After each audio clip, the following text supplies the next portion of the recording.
사울이 다윗을 죽이려고 하고요. 다윗은 요나단과 만난 다음에 정말 사울이 다윗을 죽이려 하는가 하는 것을 요나단이 봐주기로 합니다.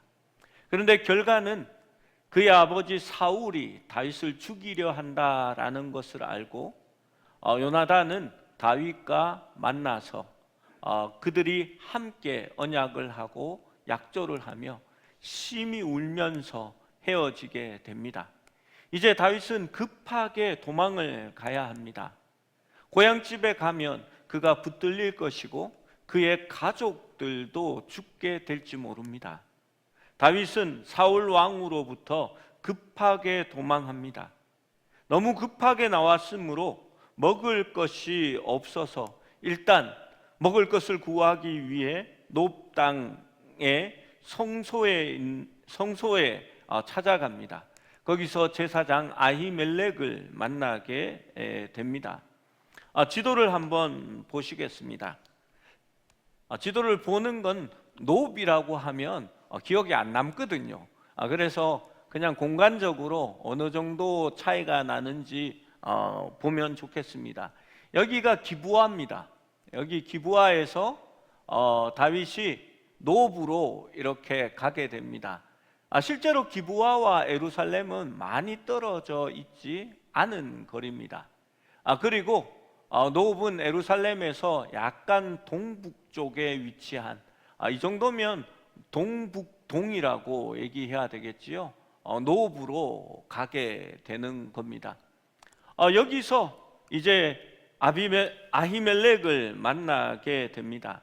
이 놉은 레위 지파의 도시는 아니었지만 제사장 아론의 후손들이 거주하였고 여기에서 사울 왕국의 가장 신성한 성소가 있었습니다. 성소를 관리하던 제사장 아히멜렉은 왕의 사위 다윗이 예상치 못하게 함께 동행하는 이가 없이 혼자 도착하자 떨며 이 다윗을 영접합니다. 아히멜렉은 아이옷의 사무엘의 선지 학교에서 다윗이 피하였을 때에 사울이 다윗을 죽이기 위해서 사람을 보냈고 두 번이나 보낸 다음에 결국에는 사울이 직접 죽이러 온 것을 알고 있었을 것입니다. 그래서 아마도 이곳 놉에서도 같은 일이 반복될까 봐 두려워했을 것입니다. 아히멜렉은 다윗에게 그의 방문 경위를 캐묻는 질문을 합니다. 어찌하여 내가 홀로 있고 함께하는 자가 아무도 없느냐라고 물었습니다. 다윗의 대답은 왕의 비밀스러운 명령을 수행하느라 혼자 왔고 다른 군사들은 약정한 장소에서 만나기로 했다고 둘러대었습니다. 여기를 두고 다윗이 거짓말을 했다. 거짓말은 나쁘다. 이 거짓말 때문에 결국 아히멜렉이 피해를 보게 된다라는 그런 이렇게 논쟁들이 일어나게 됩니다. 그런데 다윗의 마음을 보면요, 비밀스러운 명령을 수행하느라 왔고 내가 왔다는 것을 아무도 알지 못하여야 한다, 비밀이다라고 말해서 자기가 온 것을 비밀로 하고 아히멜렉을 이렇게 보호하려고 하는 그러한 의도가 숨어 있는 것 같습니다. 다윗은 아히멜렉에게 떡 5덩이나 무엇이나 있는 대로 내 손에 주소서라고 요청합니다. 여러분, 여행 중에 다른 사람에게 음식이나 잠자리를 제공받는 것은 이 중동 지역에서 오랜 전통입니다. 따라서 다윗의 요청은 특별한 것이 아닙니다. 예전에 인터콥에 훈련을 하는 것을 가본 적이 있습니다. 예전에도 한번 제가 말씀드렸는데요. 인터콥이 이 중동 모슬렘 지역을 선교하는 그러한 선교 단체입니다. 우리 기독교에 있어서 약간 무리를 일으켜 말씀들을 일으킨 곳이기도 했고요. 전쟁 지역에 선교 이렇게 활동을 한다고 해서 거기에 가서 인질로 붙잡혀서 이렇게 목숨을 잃었던 일도 있는 그러한 선교 단체입니다. 여러분, 모슬렘 지역에 기독교에 대한 반감이 극심할 때에 거기에 가서 선교를 한다고 이렇게 시가 행진을 이렇게 막 하고 이러면은 여러분, 복음이 잘 전파될 것 같습니까? 오히려 복음이 전파되는 것을 막게 될 것 같습니까? 여러분, 전하기만 하면 억지로 다 된다라고 생각하는 것이 아니라 좀 더 지혜롭게 전할 수 있어야 합니다. 이 인터콥이라는 단체는요, 급진적인 세대주의를 가지고 있는 그런 종파입니다. 그러니까 선교가 중요한 것이 아니라 예루살렘에 복음이 들어가는 것이 그들의 최고 목적입니다.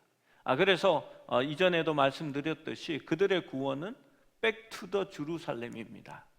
예루살렘까지 복음이 들어가면 주님이 오신다라고 믿는 겁니다. 그래서 목적이나 수단을 이렇게 그 목적을 위해서는 어떤 수단이라도 다 행하는 것을 볼 수 있습니다. 실제로 이번 전쟁도 그러한 맥락 가운데서 한 배경이 있다라고 저는 생각되어집니다. 그 인터콥에서 교육을 하면 이렇게 가르칩니다. 성경의 말씀대로 전대나 돈이나 아무것도 가지고 가지 말고 그 모슬렘 지역의 도시에서 전도를 하고 그리고 하나님께 기도하고 있으라고. 그리고 이렇게 광장이나 그런 곳에서 기도하고 있으면 분명히 하나님께서 누군가를 감동시켜서 너희들에게 먹을 것과 잠자리를 제공해 줄 거다, 이렇게 얘기를 합니다. 여러분, 모슬렘 지역에 위험하게 전도를 하고요, 거기에 앉아 있으면 치안도 불안한데 막 이렇게 어디서 얻어먹고 잘 수 있을까 막 긴장이 되잖아요. 그래서 간절한 마음으로 막 기도를 합니다. 그러면 아니나 다를까 누가 와서 우리 집에 가자고, 이렇게 저녁은 먹었느냐고 하면서 데리고 가거든요.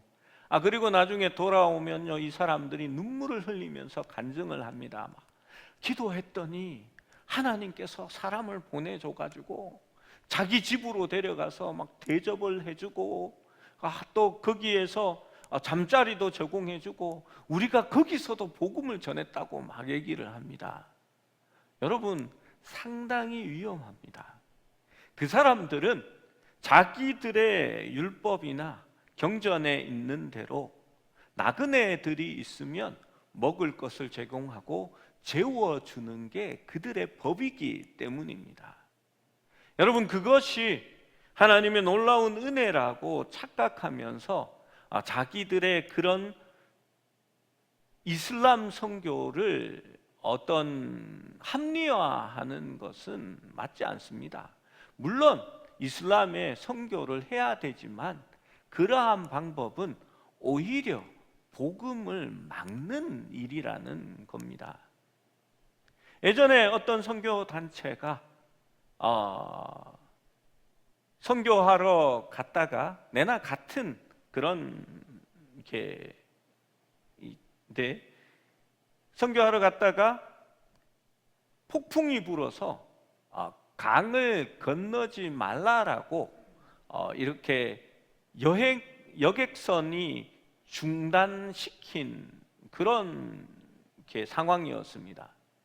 그런데 돌아가야 한다고, 선교 일정대로 이렇게 이루어져야 한다고 그 경고를 무시하고 배를 사서 돌아오다가 그 배가 자초되어서 아이들이 몇 명이 죽었습니다. 순교했다고 얘기하면서 이렇게 그 사람들을 하나님이 영광 받으셨다고 이렇게 포장하는 것을 제가 보았습니다. 저는 목사지만 그렇게 얘기했습니다. 저 선교단체의 수장과 인솔했던 사람은 과실치사로 책임을 지어야 한다라고 말했습니다. 여러분, 하지 말라라고 하고 위험하다고 하면 여러분 그것이 하나님의 섭리 가운데 있는 줄 알고 기다릴 수도 있어야 합니다. 사도 바울이 백길이 끊기고 풍랑이 높아졌을 때에 본인의 계획을 중단하고 거기에 겨울이 지나기까지 머물러 있었던 것은 바울이 기도를 하지 않아서 그랬을까요? 선교의 계획이 없어서 그랬을까요? 그러한 부분에 있어서 하나님의 뜻이 무엇인지를 좀 생각해 볼 수 있기를 바라는 겁니다. 여러분, 참된 믿음이냐 광신이냐 라는 것을 생각해 보아야 합니다. 참된 믿음은 하나님의 뜻과 하나님의 계획을 따르는 것이요, 광신은 나의 뜻과 나의 믿음을 드러내기 원하는 겁니다. 여러분, 무엇을 믿는 겁니까? 내가 생각하는 것, 그것이 내 마음대로 이루어지기를 믿는 것인지, 아니면 하나님의 인도하심이 무엇인지를 늘 생각하면서 주님을 따라가는 것인지를 한 번 더 고민할 수 있어야 합니다.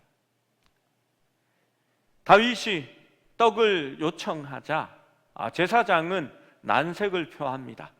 오직 거룩한 떡만 있고 보통의 떡은 없다라고 합니다. 이 거룩한 떡이 무엇냐 하면요, 하나님 앞에 진설병이라고 하는 하나님 앞에 드리는 떡으로 하나님의 이렇게 제단 위에 놓아지는 겁니다. 여러분, 떡이 좀 시간이 지나면 굳어지고 딱딱해지잖아요. 그러면 이 떡이 교체가 됩니다. 새로 구워진 따뜻한 떡으로 교체되면서 이제 원래 그곳에 놓아둔 떡은 치워지는 겁니다. 구약의 율법을 따르면 이 떡은 버리는 것이 아니고요, 아론과 그의 아들들이 거룩한 곳에서, 즉 제사장만이 거룩한 곳에서 먹도록 규정되어 있는 떡입니다. 그러나 이것에 있어서 중요한 고려사항이 있었습니다. 오늘 아히멜렉을 보면 네가 제사장이 아니잖아, 어떻게 그것을 요구해라고 하지 않고요, 스스로 거룩한 떡이 있는데 이거라도 가져가라고 권하는 것을 볼 수가 있습니다. 생명보존과 같은 더 중요한 고려사항이 있을 때에는 특정한 토라 율법을 예외로 둘 수 있습니다. 아론 계열의 제사장으로서 아히멜렉은 특정한 경우에 토라의 지침을 해석하고 적용할 권한을 가지고 있었고 어느 정도 융통성을 발휘할 수 있었습니다. 음식은 생명의 필수적이고 다윗과 그의 부하들에게는 식량이 없었으므로 다윗과 그의 부하들에게 생명을 유지할 수단을 제공하는 것은 토라의 원칙에 부합하는 것이라 볼 수 있는 겁니다. 여러분, 바울이 디모데에게 말하면서 너는 비장이 약하니 이제 물로만 하지 말고 포도주로 하라라는 말을 합니다. 술을 먹지 말아라, 술 취하지 말라, 너희는 성령의 충만함을 받아라 라고 얘기했던 사도 바울이 왜 포도주로 하라라고 포도주를 권했을까요? 그것이 그에게는 건강에 좋았기 때문에 예외적으로 말씀을 해석하여 이야기한 것입니다. 여러분, 왜 진설병을 제사장들과 아론의 자손들에게만 허락했을까요? 그들이 하나님 앞에 섬기고 헌신할 때에 그들의 몫을 차지하여서 굶지 않고 먹을 수 있도록 배려한 것입니다. 여러분, 그 떡이 함부로 이렇게 소모되지 않도록 말한 것이지, 그리고 거룩한 떡이 함부로 버려지는 것을 막기 위한 것이지, 배고파 굶어가는 사람들에게 주지 말라라고 하는 것은 아닙니다. 교회 안에서 참 안타까운 일이 있습니다. 노예를 가도 그렇습니다. 이건 이렇게 하는 것이 좋습니다. 이것이 우리가 좀 더 사랑하고 그들을 배려하는 것이 아닐까요? 라고 얘기하면 꼭 누군가가 법이요! 법이요! 라고 하면서 이야기를 합니다. 그 법이요라는 말이 무슨 말이냐 하면요, 노예법에 그게 적혀 있으니까 법대로 안 하면 위법이다 라고 얘기하는 겁니다. 그러면 그 법대로 안 하면 법적인 처벌과 그 법을 어긴 데에 대해서 걸고 넘어지겠다라는 그 의미가 됩니다. 그러면 아무 말도 못하고 그냥 그대로 하는 겁니다. 여러분, 좀 우리에게 부드러운 마음이 있어야 하지 않을까요? 우리는 문자에 적힌 것이 아니라 사랑의 법에 따라 살고 또 하나님의 뜻을 이해하는 것에서 살아갈 수 있어야 하는 겁니다. 여러분, 예수님은 일부러 법들을 어기는 것을 보게 됩니다. 그들은 안식일날 치료하면 안 된다라고 말합니다. 그런데 예수님은 치료하십니다. 왜 네가 율법을 파괴하고 어기느냐 할 때에 예수님은 내가 율법을 어기는 것이 아니라 오히려 완전하게 하는 것이다 라고 이야기하는 것입니다. 안식일에 누가복음 6장 1절에서 4절 말씀을 함께 읽어봅니다. 함께 읽습니다. 시작. 안식일에 예수께서 밀밭 사이로 지나가실 때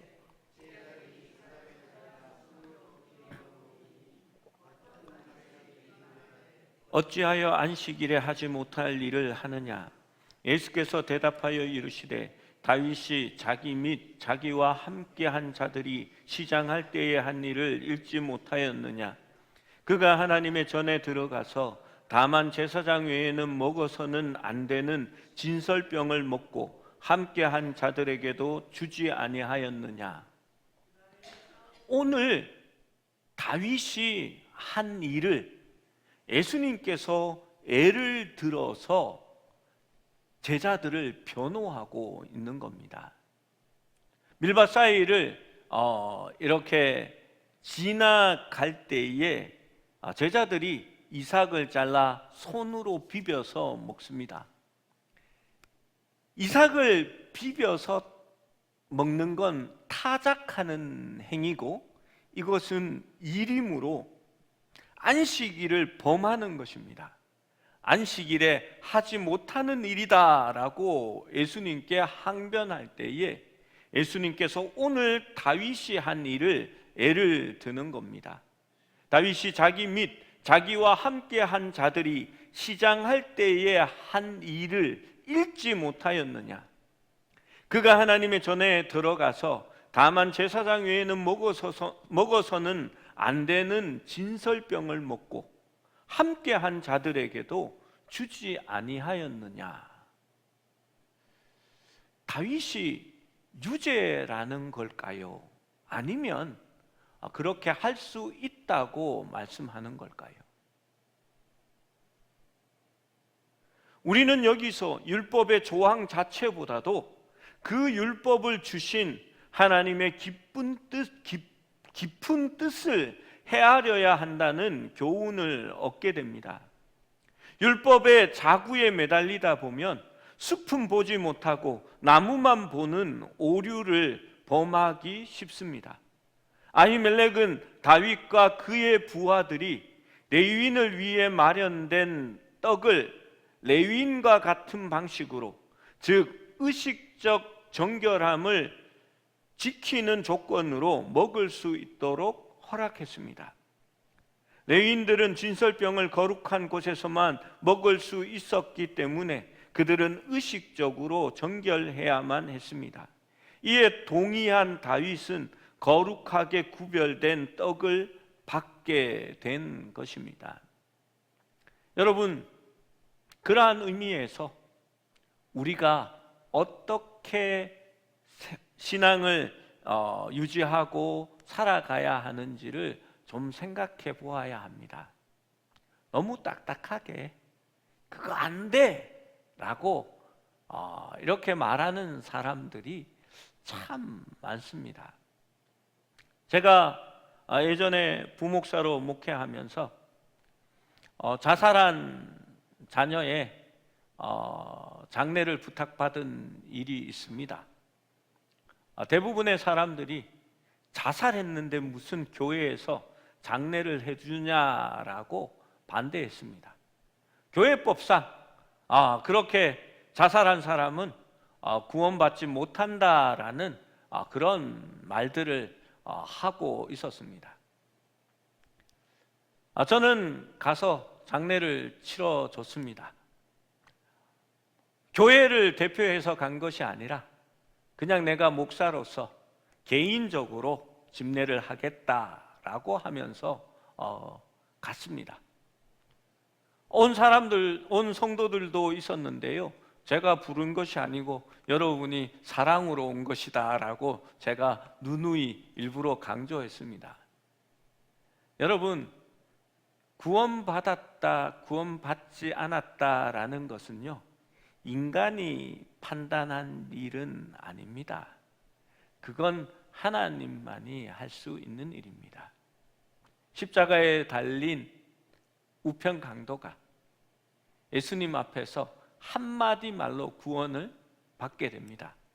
그 말이 중요한 것이 아니라 그의 중심에 있었던 믿음 때문입니다. 당신이 그곳에 임하실 때 나를 기억해 주옵소서. 저는 거기에 가서 그 성도에게 이렇게 위로했습니다. 목이 메어 숨이 막히고 숨쉬기 힘들어지는 가운데서도 단 한마디 하나님을 찾고 하나님께 용서를 구하고 하나님을 붙들면 혹 하나님께서 구원하신다라고 저는 믿습니다라고 말했습니다.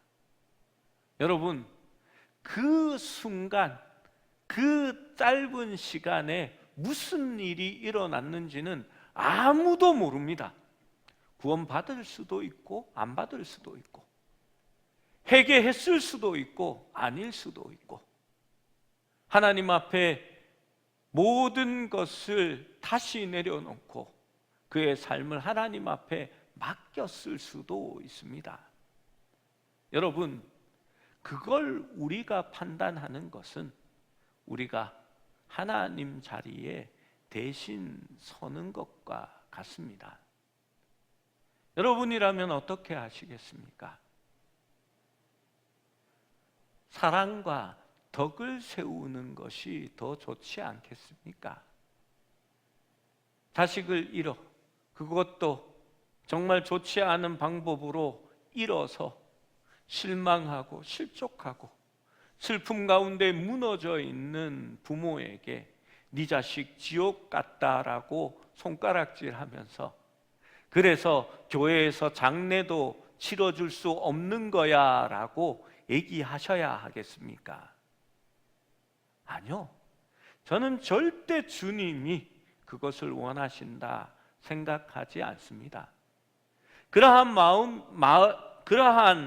관점에서 아히멜렉의 이러한 행동이 나쁘다라고 예수님께서 하지 않은 겁니다. 여러분, 안식일 날 제자들이 좀 굶으면 되지 왜 그것을 그렇게 해가지고 책 잡히고 지적질 당하냐라고 말하기가 쉬울 겁니다. 그러나 예수님은 제자들을 꾸짖는 것이 아니라 제자들을 변호하셨습니다.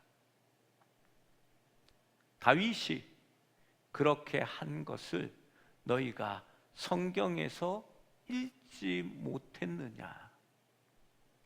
여러분, 예수님이 그렇게 보셨다면, 예수님께서 이 말씀을, 이 상황을 들어서 그렇게 판단하셨으면, 여러분, 우리도 그 예수님의 판단을 받아들일 수 있어야 합니다. 여러분, 앞으로 우리가 교회를 운영해 나갈 때에, 또 우리가 교회 일을 해 나갈 때에 여러분 조금 더 유연하게 나아갔으면 좋겠습니다. 우리 목사님 기준이 없어. 왜 이랬다 저랬다 하는 거야? 그게 아니라 좀 덕을 세우고 그것이 더 사랑하는 일이면 여러분 좀 그렇게 할 수 있도록 좀 이렇게 우리가 함께 노력하는 것이 더 좋은 일이라 생각되어집니다. 이 다윗은 식량 외에도 무기가 필요했기에 창이나 칼도 구할 수 있는지 물었습니다. 아히멜렉은 다윗이 봉헌한 물건을 에봇 뒤에, 그러니까 골리앗의 칼을 에봇 뒤에 천으로 싸서 소중히 보관하고 있었는데 다윗에게 그것을 되찾아가도록 허락했고 다윗은 주저없이 그것을 가졌습니다. 노업 성소에서 다윗은 전혀 예상하지 못한 에돔 사람 도액이 그 성소에 있었다라고 성경은 기록합니다. 21장 7절 말씀입니다.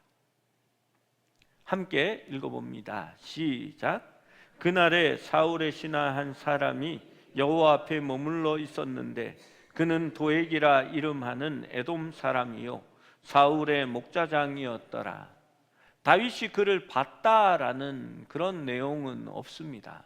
그런데 그때에 에돔 사람 도액이 그곳에 있었다라고 기록합니다. 왜냐하면 이제 다음 장에 보면 사울이 이 소식을 알고 여기로 찾아오게 되어집니다. 아마도 도액이 그곳에 있었기 때문에 말이 전해진 것이겠지요. 그것은 다음 수요일 날 보도록 하고요. 처음 사울이 왕이 되었을 때 그가 하나님의 은혜 안에 있을 때에는 주변 나라들과 싸워서 승리를 거두었습니다. 그는 에돔과의 전쟁에서도 승리를 했고 이때 도액이 사울에게 포로로 잡혀왔을 것이고 양을 치는 데에 있어서 유용하게 사용되었던 것 같습니다. 도액은 사울 왕의 측근으로 훗날 높 제사장들이 살육당하는 원인을 제공했을 것이라 보여집니다. 다윗은 사울의 왕국 안에서 안전할 수 없다는 것을 알았으므로 그날에 높에서 서남서쪽으로 다 37km 떨어진 가드로 도망하게 됩니다. 거기서 가드 왕 아기스에게 가게 되는데요. 지도를 한번 다시 보시겠습니다. 여기가 기부하고 노비 여기입니다. 아까 봤던 지도는 요만하게 우리가 본 지도고요. 다시 요 빨간 선이 바로 길입니다. 노브에서 다윗이 도망하여서 이번에는 가드까지 도망하게 됩니다. 가드는 가자하고는 다릅니다. 이게 팔레스타인 지금 가자 지구는 더 아래 이쯤에 있는 도시고요. 가드는 위에 있는 도시입니다. 37km니까 요즘 뭐 차로 말하면 금방이지만 그 당시에 뛰어서 걸어서 막 이렇게 빨리 도망하기에는 꽤 먼 거리라 볼 수가 있습니다. 그리로 갈 수밖에 없었던 것은 다윗이 목숨을 부지하려면 사울의 영토를 떠나야 목숨을 부지할 수 있을 것 같아서 아기스에게로 도망을 간 것 같습니다. 다윗이 도착하여 아기스의 신하들을 만나고 아기스의 땅에서 그가 살 수 있기를 원했을 것입니다.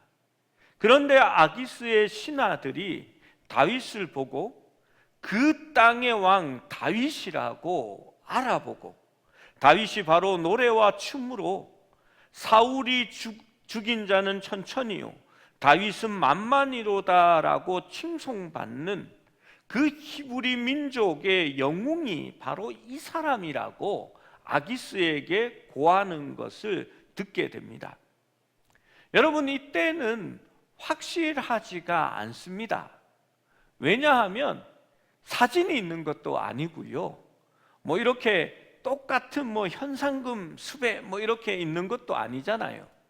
그래서 이 사람이 진짜인지 가짜인지 나는 못 받고 받는 사람들 말을 들어야 되니까 사람에 대해서 다윗이 맞습니다 라고 해도 그 사람 말만 듣는 거지 모르는 상황이 되어지는 겁니다. 다윗은 자신에 대해서 사람들이 하는 말을 듣고 자신의 생명이 위험에 처했다라는 사실을 깨닫게 됩니다. 여러분, 그래서 다윗이 다윗 아닌 척을 해야만 하는 겁니다. 다윗이 어떻게 했냐 하면요, 자신이 미친 채 하는 겁니다. 여러분, 어떻게 해야 미친 채 하는 걸까요? 막 이상한 소리를 막 중얼중얼 하면서 이렇게 대문짝에다가 막 낙서를 하는 겁니다. 낙서도 너무 잘하면 안 되겠지요. 한 4살짜리 애가 우리 흔히 이렇게 환칠한다 그러잖아요. 환칠한다 이런데 이상한 그림을 막 그리면서 하면서 이렇게 막 했을 것 같아요. 그렇게만 하면 미친 게 될까요? 그렇지 않잖아요. 그래서 침을 막 흘리는 겁니다. 침을 막 일부러 이렇게 막 흘리면서, 일부러 침 흘리는 게 쉽지 않잖아요. 아마 봄에 먹었던 우리 같으면 그 살구가 얼마나 신데 막 하면서 침이 나오면 일부러 이렇게 수염으로 직 흘려가지고 벽에 낙서를 하면서 그렇게 있는 겁니다. 아기스는 그 사람이 다윗일 줄 알고 봤더니 웬 미치광이가 이렇게 낙서를 하면서 침을 흘리고 있는 걸 보게 됩니다. 이 사람이 미치광이지 어떻게 다윗이냐고 하면서 이 다윗을 내쫓게 됩니다. 이 상황이 시편 34편을 통하여서 이렇게 적혀져 있습니다. 시편 이 34편 6절에서 8절 말씀을 한번 읽어보겠습니다. 같이 읽습니다. 시작. 이 공고한 자가 부르짖음에 여호와께서 들으시고 그의 모든 환난에서 구원하셨도다. 여호와의 천사가 주를 경외하는 자를 둘러 진치고 그들을 건지시는도다. 너희는 여호와의 선하심을 맛보아 알지어다. 그에게 피하는 자는 복이 있도다. 시편 34편의 표제에 보면 다윗이 미친 척하며 도망할 때라고 이렇게 적혀져 있습니다. 여러분, 다윗이 그 상황 속에 이렇게 막 벽에 낙서를 하면서 흐흐흐거리면서 침을 질질 흘릴 때에 그는 미친 자의 연기에 몰두하는 것이 아니라 하나님 앞에 기도에 몰두하고 있었습니다. 이 공고한 자가 부르짖음에 주께서 들으시고 모든 환난에서 구원하여 주소서 기도했습니다. 너희는 여호와의 선하심을 맛보아 알지어다. 그에게 피하는 자는 복이 있도다. 다윗에게 현재 세상 어디에도 안전하게 거할 수 있는 곳이 없었습니다. 그는 피할 곳이 없었습니다. 하지만 다윗은 가장 안전한 곳 여호와께 피하기를 기도했던 것입니다. 그래서 그는 위기에서 능히 피할 수 있었고 그 환난을 넘어설 수 있었습니다. 여러분, 우리도 마찬가지입니다. 피할 수 없는 위기와 어려움이 종종 우리에게도 다가옵니다. 여러분, 다윗이 어리석어서 문제가 있어서 그랬을까요? 하나님께서 그를 택하시고 이스라엘의 왕으로 세우시며 그는 기름 부음을 받았습니다. 그러나 그에게도 위기와 환난은 다가왔습니다. 그때의 다윗은 하나님께 피할 수 있었습니다. 우리도 어려움과 위기가 다가올 때에 가장 먼저 하나님께 피할 수 있어야 합니다. 여호와의 선하심은 그에게 피하는 자에게 복이 된다라고 말씀합니다. 하나님을 먼저 피난처로 삼는 자들에게 복이 있습니다. 이렇게 설교가 방송으로 나가서 제가 정확한 성함을 말씀드리지 않지만 제가 얘기하면 누군지 여러분 다 아시리라 생각합니다. 우리 최 권사님 어제 검사한 결과가 나왔거든요. 이렇게 암세포가 이렇게 더 줄어들어서 정말 조그맣게 남아 있고 일부는 이렇게 뭐 권사님 표현으로는 이렇게 녹아서 떨어졌다고 의사가 그렇게 얘기한다라고 얘기를 들었습니다. 이렇게 우리 성도들이 기도 많이 해주셔서 감사하고요. 하나님을 의지하고 바랄 때에 또 하나님이 피난처가 되어 주신다라고 생각하고 말씀을 준비하면서 참 감사했습니다. 원래는 경과가 좋아지면 수술 날짜를 잡으려고 했는데요. 의사가 수술을 하지 않아도 될 것 같다라고 하면서 이렇게 항암 치료를 몇 번만 더 해보고 이렇게 할지 안 할지를 정하자라고 그렇게 얘기했다고 하면서 금요일 날 빨리 항암 치료를 잡았다라고 말씀하셨습니다. 하나님께서 함께 하시고 도와주시는 것에 대하여 참으로 감사를 드립니다. 계속해서 금요일 날에도 항암 치료 잘 견뎌낼 수 있도록 또 더 좋은 결과를 하나님께서 허락해 주시기를 함께 기도해 주시면 좋겠습니다. 매일매일의 삶 기도하면서 하나님을 피난처 삼아 그 하나님께 날마다 더 가까이 나아가고 하나님 안에 거하는 우리 모두가 될 수 있기를 축원합니다.